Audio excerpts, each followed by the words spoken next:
Morjesta päivää ja tervetuloa tämmöiseen uuden tyyppiseen ohjelmaan. Siis tämmönen mulla on ollut pitkään tällainen, niin kun on pitänyt tehdä tämmönen ohjelma, eli peliaiheinen ohjelma. Video Space Blaze nostalgiapelit, jotain tän tyylistä niinku siis. Eli idea on vaan se, että siis niinku, mä käyn läpi tämmösiä niinku nostalgisia pelejä lapsuudestani ja sit pelaan näitä samalla ja selitän jotain muka hauskoja tarinoita siitä ja miten tätä pelattiin ja tätä, mikä pelimekaniikka tässä, mikä tästä tekee niinku semmoset, että se ansaitsee paikkansa tässä ohjelmassa.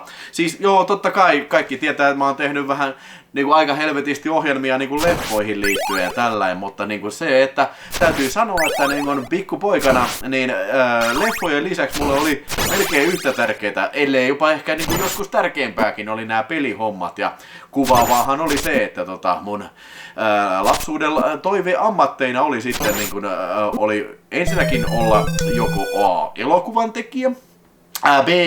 pelien tekijä tai C. Särkänniemen koneen käyttäjä. Olen ollut sekä A että B hommissa, eli tehnyt elokuvia ja tehnyt pelejäkin, mutta en koskaan ole ollut Särkänniemen koneen käyttäjä. Ehkä se sitten joskus tulee. Mutta nostalgiapeleihin, eli siis tässä ensimmäisessä jaksossa, ja näitä tulee siis muutama. Mä teen näitä ensinnäkin jäsenvideoille, mä teen näitä jäsenvideoita muutama, sit mä julkaisen ne, ja jos näistä tulee sellainen hienosti katsojia, niin ehkä saatan harkita jopa oman peliaiheisen kanavan perustamista. Videospace-kanavasta ei ole tulossa peliaiheista kanavaa, ei sitä ei tarvitse huolehtia, tää tulee aina olemaan leffakanava, mutta nyt tällä kertaa jonkin aikaa tää nyt vähän sivuaa näitä. Katsotaan miten tässä käy. Tää on ihan eka jakso, tää on ihan prototyyppiä, joten let's fucking go, let's fucking do it, koska ensimmäisenä mulla on tässä tietenkin none other than Castlevania, videopeli vuodelta 1986 ja tän julkaisi semmonen firma kuin Konami ja sen on direktorina hyörinyt semmonen äijä kuin Histoshi Akamatsu, joka on siis ollut filmifriikki ja sanonut ainakin haastattelussa, että perhana sentä, että kaikki tyypit, jotka oli mukana tekemässä Castlevania, oli jossain tavalla niin kuin oli filmifriikkejä ja varsinkin kauhuelokuvafriikkejä, se kyllä näkyy. Ja siis monelle mä tiedän, että tätä on käsitelty YouTubessa vaikka kuinka paljon tätä peliä ja siihen on syy, koska tää on monelle, hirveän monelle tää Castlevania on kamalan tämmönen nostalginen peli, koska tää on ainakin mulle ainakin tää oli tämmösiä ensimmäisiä niin kuin NS-leffa-aiheisia pelejä, tiedätkö, että, tai siis semmonen, mikä tuntui niin oikeesti vähän niinku kauhuelokuvilta. Ja se oli hirveän freesiä siis siihen aikaan, kun mäkin oon tätä pelannut varmaan, no tossa lukee 88 lukee tässä copyrightissa, mutta siis 86 tää tuli Japanissa. Niin varmaan silloin 88-89 meikäläinen pikkuvilhokin on Vesselillä pelannut tätä sitten. Se justi, että siihen aikaan oli totuttanut Super Mario ja jotain Ice Climberia ja siis semmoisia vähän niinku semmoisia söpöliinipelejä tämmösiä. Niin tää oli oikeesti ihan oikeesti tää sijoittuu vähän niinku oli tämmönen Hammer-filmi-tyylinen peli. Niin se oli varmasti semmoinen iso asia, mikä vetosi kyllä niinku pikkupoikana sitten tässä pelissä ja vielä tänäkin päivänä. Let's go! Let's pelataan vähän Castlevania sitten. Mulla on kuulokkeet tässä ja emulaattori valmiina ja tämmönen Super Nintendo-tyylinen ohjain tässä, jolla pelaan tätä teille sitten ja katsotaan mitä ukkelin käy. Sen verran pelasin tossa yksi ilta, että testasin, että nauhoitus toimii ja tää peli toimii ja tällä, mutta niinku, kyllähän tästä on niinku helkkarin kauan aikaa, kun mä oon viimeksi pelannut.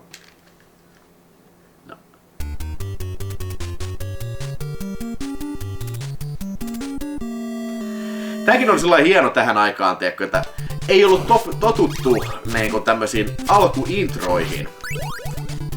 Vai voiko sanoa cutscene, mutta ainakin alkuintro, eli äijä kävelee linnan portille ja siellä tulee vähän semmonen musiikki, vähän pahaenteinen musiikki. Ja tässä muuten löytyy, ei vittu mä en saanut bonusta, se käveli automaattisesti, tuo oven toisella puolella on bonus, mutta nyt mä missasin sen. Joo, eli tämä mun hahmo on semmonen äijä kuin Simon Belmont ja hänen tehtävänään on mennä tänne Draculan linnaan ja tappaa se Gusi Mulkvisti. Tässä on siis 6 erilaista kerrosta on sitten ja 6 erilaista bossia. Ja nyt me ollaan ensimmäisessä kerroksessa, että onko tää sitten mitä Entrance vai mikä tää on.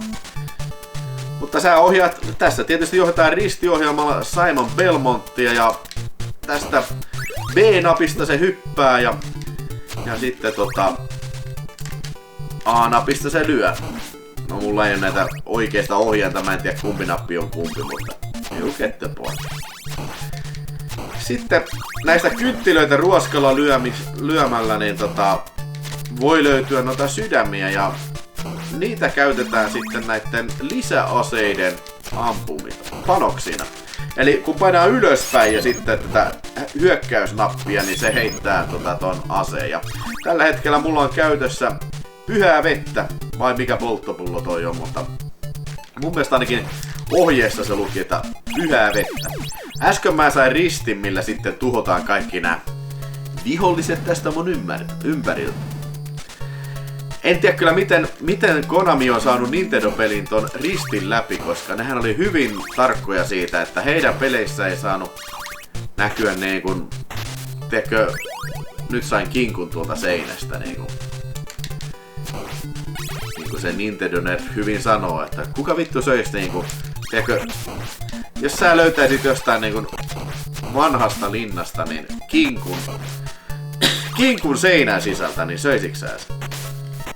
Kyllä aika satanan nälkä saa olla. Nää on näitä jotain Swamp Creature from the Black Lagoon. Ei vittu! Vittu! No niin, heti kuolema korjas. Ja tääkin on monesti sanottu että yksi pelin vaikeuksista on se, että tää äijä lentää aina niinku taaksepäin, kun siihen osuu joku projektiili tai joku vihollinen. Eli silloin sä monesti saatat tipahtaa tonne helvetin jorpakkoon. Ja silloin sä kuolet heti sitten. Niin kuin äsken kävi. Ja niin kuin nyt meinas käydä. Mä oon sen varmasti kuollut. Vittu saatanan persereet. Sitten tästä kun ruoskalla lyö ympäriinsä, niin saattaa löytää noita kaikkia salaisia, tiedätkö, joku menee rikki noista kiveksistä, niin sä löydät sieltä jotain saattaa löytyä jotain salahommia. Siinä oli iso sydän, siitä sai muistaakseni 5 patruunaa.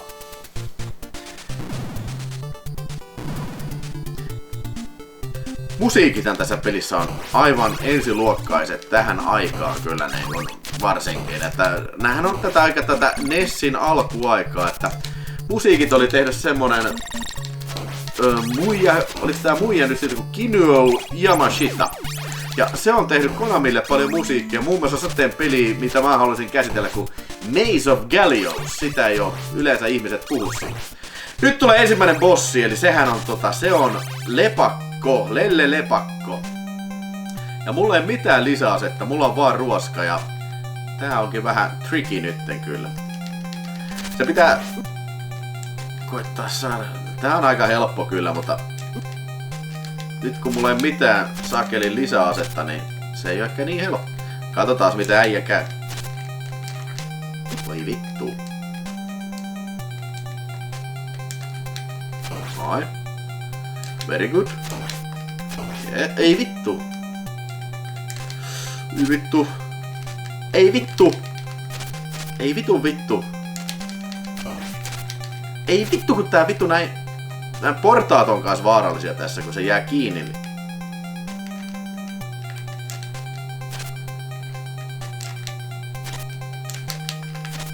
Vittu! No niin, uudestaan saakeli. Ja sitten tää, mikä täältä löytyy, tää roomalainen numeropalkki, niin se tarkoittaa sitä, että mä voin heittää niinku 2 näitä lisäasetta yhtä aikaa. Mikä on erittäin hyödyllistä tässä.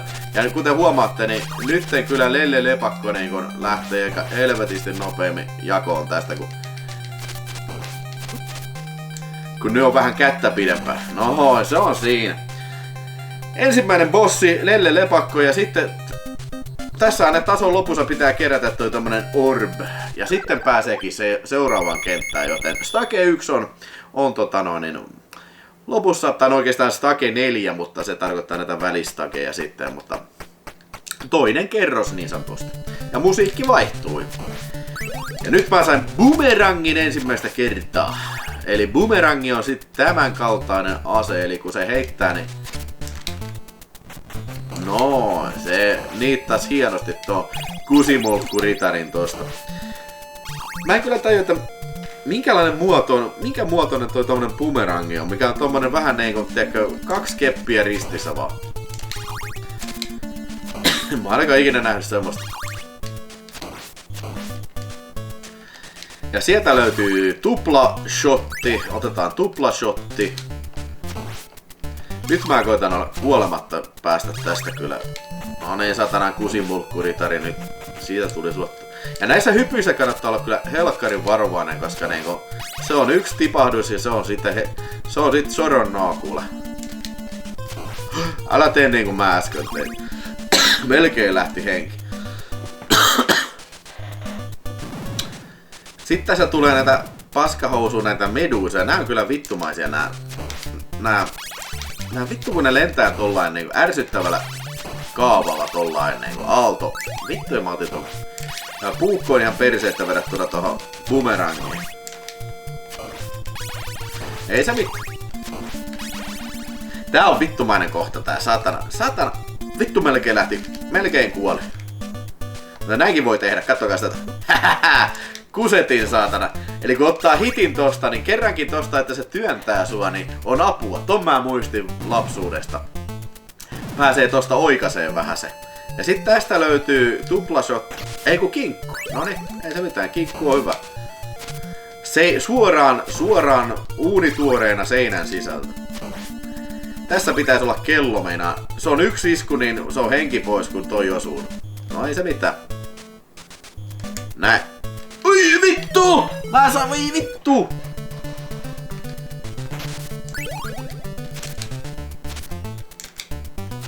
Tuossa on tosi tarkka ajoitus tuossa saakeli. Ui vittu! Oh! Menin ihan selkärangasta tuon saakeli. Tässä tehdään näin. Hähää! Ui! Melkein kuoli. Melkein. Vittu haamu. Nyt vittu.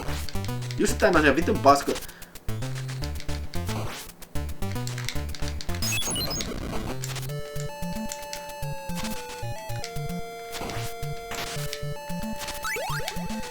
Tän kentän musiikki ei nyt kyllä välttämättä ole kyllä mun suosikki, mutta menettelee. Mä en muista, että oliks mulla ikinä oliks mulla omana tätä peliä, koska siihen aikaan kyllä kun nämä pelithän oli helkkarin kalliita, niin oli tapana aina lainailla toisille. Kyllä mä muistan, että mä alla olevalla kansikuvaa, niin siis se on tosi tuttu, että on pyörinyt hyllyssä kyllä tää pahvikotelot ja nämähän nää Nessin kotelut, ne oli aina pahvikotelossa ja ne meni kyllä helposti ihan paskaksi kyllä nopeasti, että varsinkin kun jos lapsi kovakouraisesti käsittelee sitä, niin siitä ei ole mitään hyötyä. Sitten tulee Medusa, ja tää on helppo, kun sä saa stunlockiin tohon näillä polttopulloilla. Jos mä nyt saan se tosta, noin, kato noin. Hähä, se ei mahda mitään, saatanan paskata. Hehehe, näin. Ja otetaan, ei vittu, ei saanut 3 shottia. Noniin, sit otetaan orbi. Se oli kakkoskenttä. Medusa piesty. Fuck you, motherfucker. Niin, mutta siis muista, että tää oli kyllä peli, jota todella paljon meidän pihalla pojat pelas kyllä ja siis pelattiin tätä ja en ikinä kyllä päässyt läpi tätä silloin, että hyvä kun siitä toisiksi viimeisestä vastustajasta päin, niin se oli jo suoritus. Meidän tässä on viikatemies se toiseksi viimeinen vastustus, se on ihan sikavaikea, ainakin siihen aikaan tuntui kyllä siltä. Mutta kyllä mä tiedän, että mun yksi kaveri pääsi siihen Dracula-linnaan ja se oli hyvä silloin, että kun siihen pääsi, niin sitten Nessiä ei voinut sammuttaa, tiedätkö,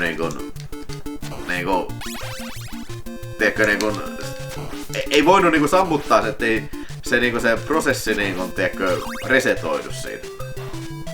Sitä piti pitää päällä. Mutta tiedätkö sitä, että 86 vuonna kun tää julkaistiin Japanissa, niin tää oli Famicom Disk-systeemille julkaistu ja siinä oli mahdollisuus tallentaa tää sun peliprogress. Mutta sitä ei ollut tässä pelimoduliversiossa sit tietenkään.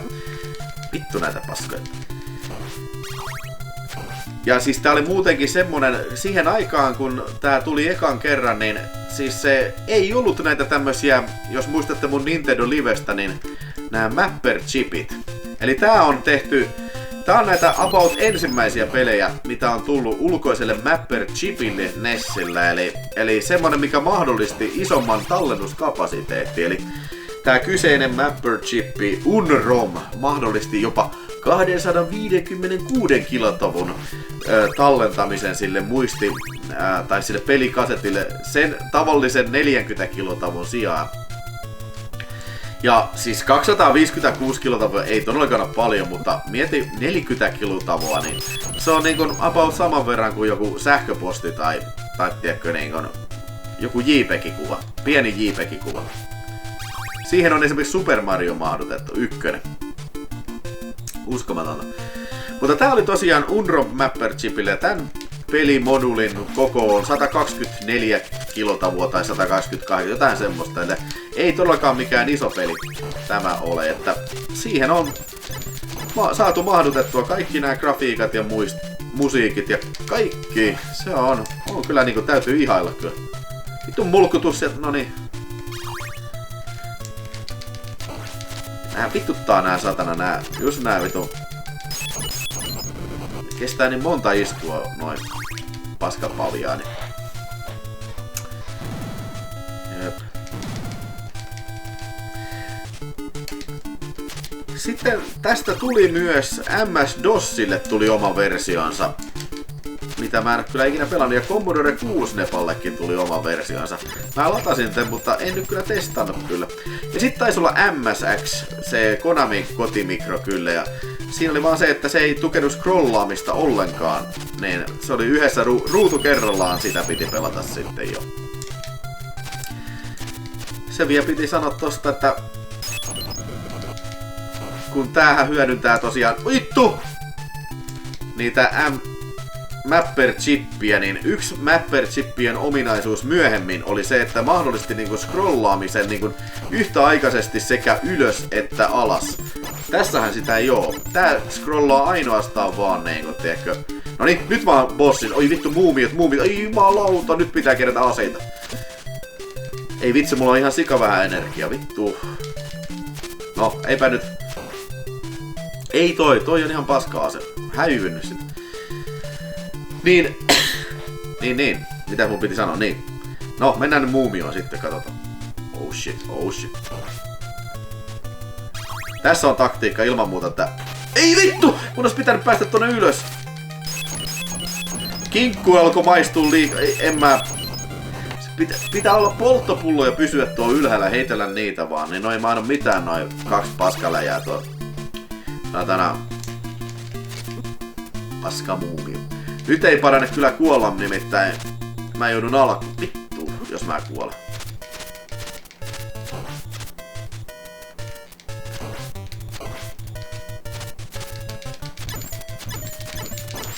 Vittu!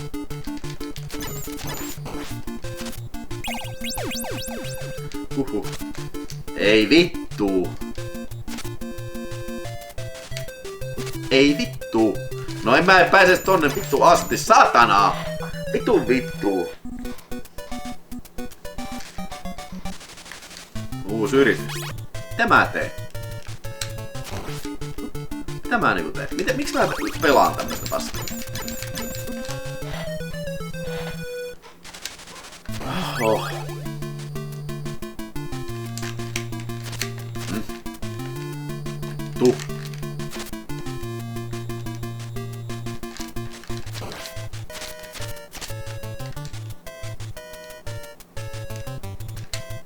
Vittu! Vittu kun tää vitun ruoskan range on vitun paska!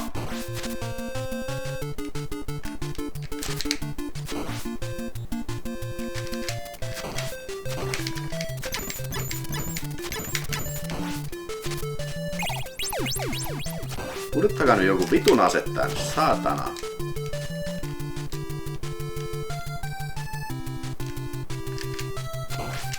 Vittu!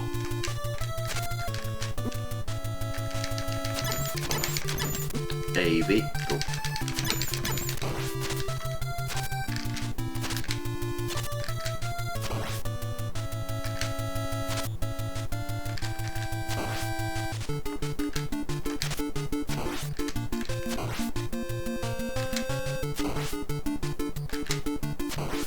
On jonkun aseen nyt, saatana. En mä millään pärjää ilman asetta tuohon saakeli.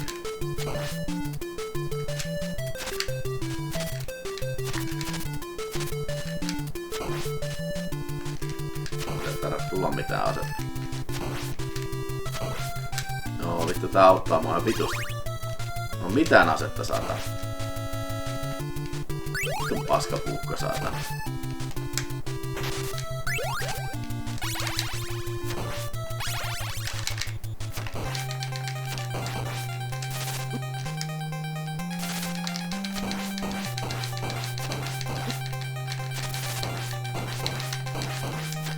Ei vittu!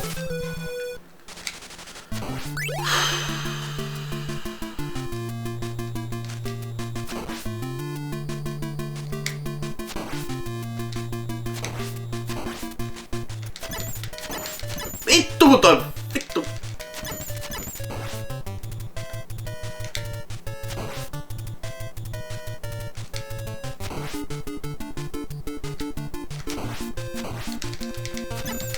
Vittu! Tää on niin vitun tehoton tää vitun ruoska, saatana.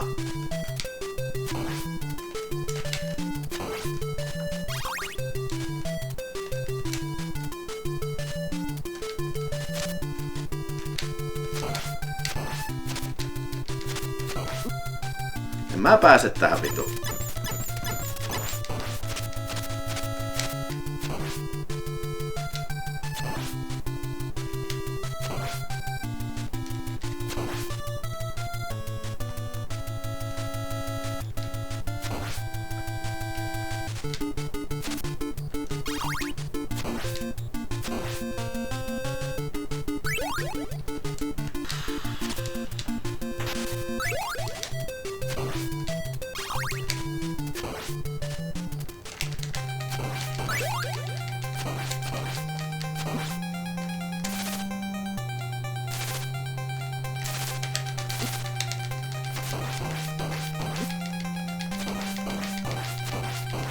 Toi motherfucker, you fucking mommy, you motherfucker. Ei vittu! Ei vittu! Sain just lisärin tosta, voi vittu!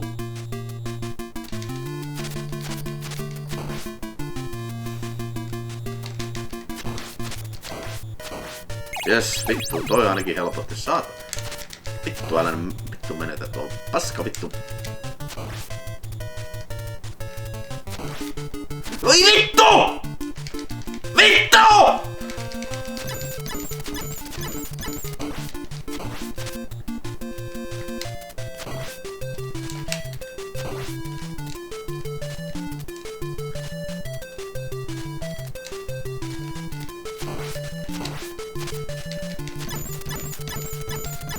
Hyvä.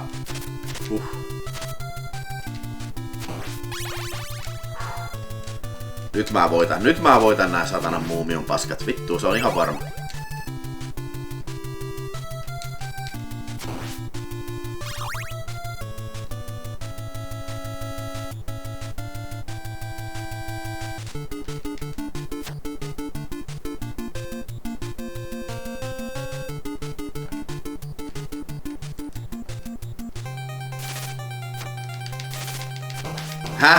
Hahaha, vittu paska vittu muumio.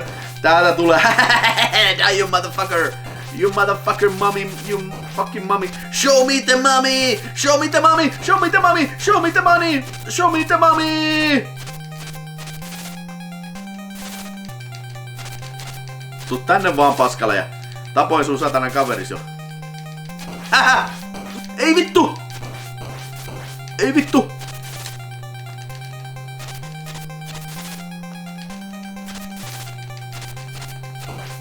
Yeah! Yes! Show me the man! Fuck yeah, man! Otetaan tosta vielä ruoskan pidennys.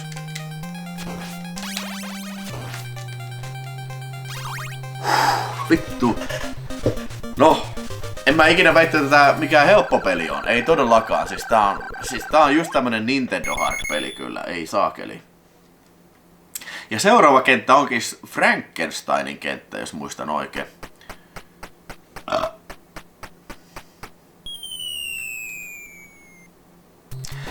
Joo, siis Kuusnepan lisäksi tää tuli myös sellainen peliautomaattiversiona, siis semmosella, eli se oli tää sama Nintendo-peli, mutta sitä sai pelata, pisti kolikon, niin sai pelata jonkun tietty X määrä aikaa sitä. Ja vittu mä vihaan tätä kenttää, joo, tässä pitää hyppiä näitä, vittu.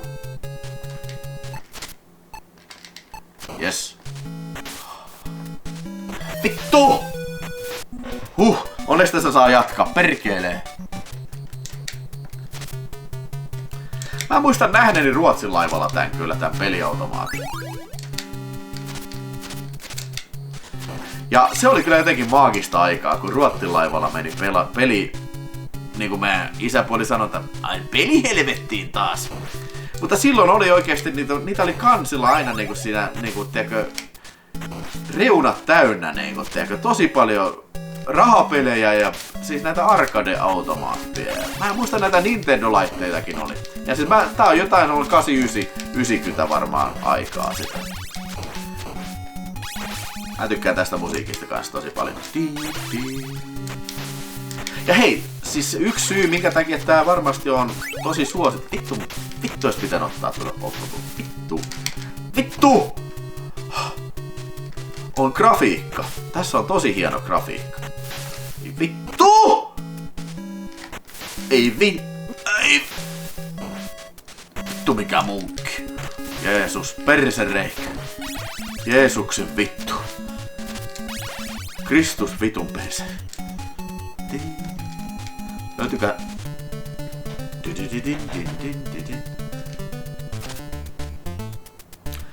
Tässä tuli näitä... Vittu nääkin on näitä... Nää on aina pienen saattaa näitä apinoita saatana, mutta nää on ilmeisesti hunchbackkejä. Vittumaisia, jos ne päästään tähän riehuun.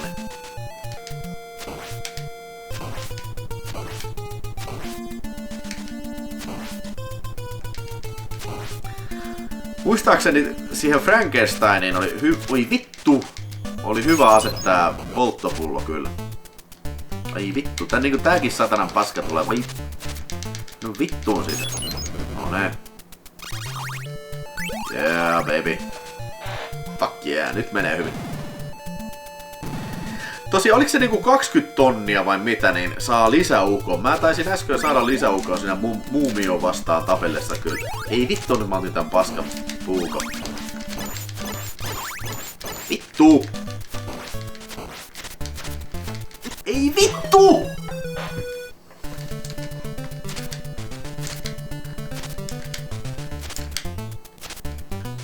No lyö nyt saatana.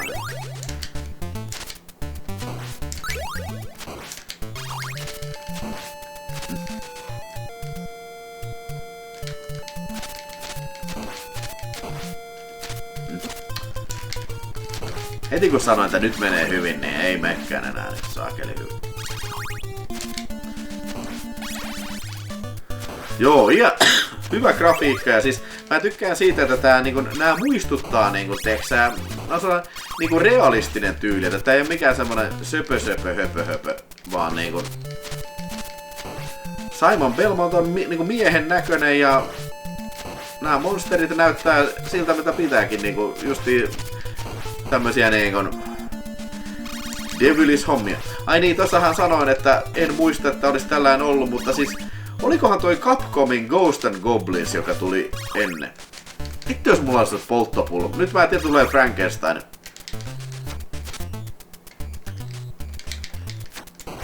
Loppujen lopuksi kun ajattelen, tosi nää kentät on tosi lyhyitä. Vittu! Vittu paskala ja vittu! Se polttopullo olisi ollut niin hyvä, vittu kun se vittun puukko tulee.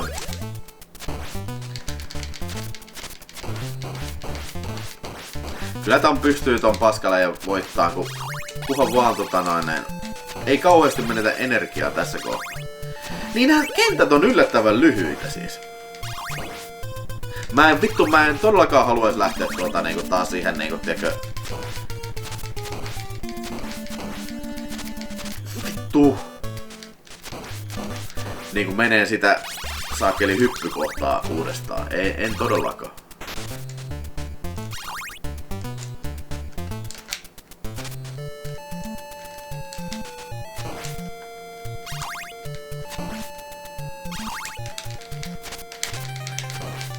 Otetaan tästä pari vaparia. Vitun Frankenstein on mennyt vasta 2 saatana. Vittu ja tää paskale pomppii tossa ympäriinsä. Ei jumalauta. Ei jumalauta. Ei jumalauta! 3 vittu! Ei tässä vittu!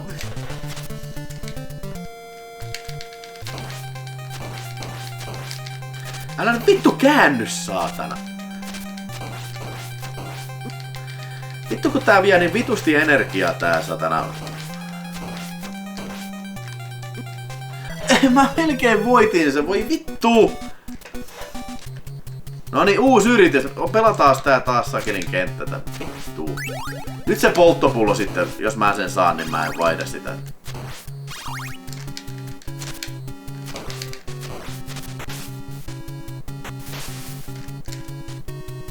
Perkelee.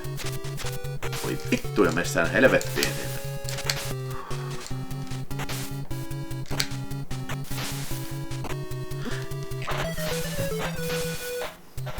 Vittu. Vitun lepakko saatan. Vitun kello on tämä on pysäyt. Vittu tää saatana hypännyt perkele. No niin mä tapan itteni vitun.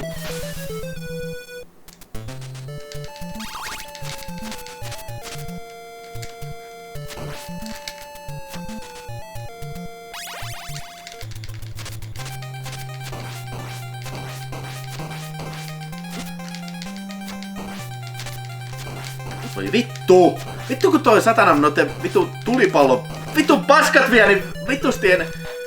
Jos mulla olisi ollut vähän vittu enemmän energiaa tossa, mä olisin vittu voittaa se, satana.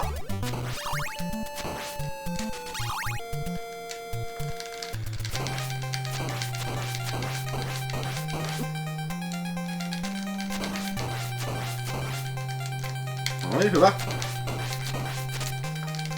Ei vittu.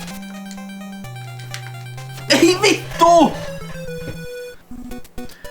Okei, ei saakeli, ei tästä tule enää mitään. Nyt alkoi keskittymiskyky herpaantua tässä. Mä oon melkein kohta tunnin pelannut, niin ei vitsit, antaa olla. Okei, siis peli jatkuu siitä sen jälkeen, kun on voittanut tuon Frankensteinin. Ja sitten päästään viikaten miehen kenttään, se onkin se toisiksi viimeinen. Ja helvetti sentään se viikaten mies vasta vaikea onkin. Ja varsinkin se vitun käytävä ennen sitä, niin perkele sentään. Mä nyt turvaan omia hermojeni tässä ja en pelaa sitä. Ja puhumattakaan Draculasta, eli siis niin kun se saakelin äijä, mikä ampuu 3 palloa ja sen jälkeen se muuttuu vielä niin kuin siivekkääksi hirviöksi ja saa täydet energiat, ikään kuin se olisi tarpeeksi vaikea ja muuten. Kyllä, siis tämä on helvetin vaikea peli ja siis niin kuin, kuten huomaatte, nämä kentät on tosi lyhyitä, niin nämä on parasta olla tehty kyllä niin kuin sellainen aika saakeli haastaviksi sitten ja ehkä ihan hyvä niin. Eli tää on just sitä niin kuin, tätä justiin Nintendo Hard meininkiä tää, että tämän tyylisiä nämä pelit oli. Siis tavallaan kun jos sä osaat pelata tätä, niin kyllä tää helposti varmaan alle puolesta tunnissa pelaa läpi, että niin. Joo, ei mulla oikeastaan muuta tästä. Tää oli semmonen peli, mitä paljon tuli hakattua ja helvetin haastava peli, jälleen tätä ei voi painottaa liikaa ja niin kuin hyvin nostalgisia muistoja on tästä ja varsinkin näistä musiikeista on kyllä niin kuin vielä tänäkin päivänä pystyn hyräilemään kyllä niin kuin viikata mieskentän kyllä, joo. Hei, mitä sä oot mieltä Castlevaniasta? Tuliko sun pelattua näitä ja onko tää sun mielestä hyvä idea, tää tämmönen niinku nostalgiapelihomma, että nostalginen pelisessio, niinku vaikka en todellakaan ole mikään referenssitason pelaaja, että turha odottaa multa mitään älyttömän hyvää speedrunia. Yritin parhaani kyllä, mutta niinku, ei se nyt välttämättä ehkä ole tämmöisen ohjelman tarkoituskaan pelata läpi, vaan ehkä tärkeintä on muistella näitä, että mitä tämmönen peli sitten on merkinnyt sitten. Eli kerro se siinä kommenteissa, että mitä se on silloin merkitys ja kerro todellakin, että kannattaako näitä tehdä lisää tämmöisiä nostalgiapelejä. Pistä peukkua pystyy ja tilaa kanavissa on vielä tilannut! Yes! Meikä poika jatkaa, no ei vittu jatkaa, mutta niin palaan ehkä toisten pelien ääressä sitten myöhemmin. Kiitoksia, että jaksoit katsoa. Kiitos, moi! Do do do do do do do do do do do do do.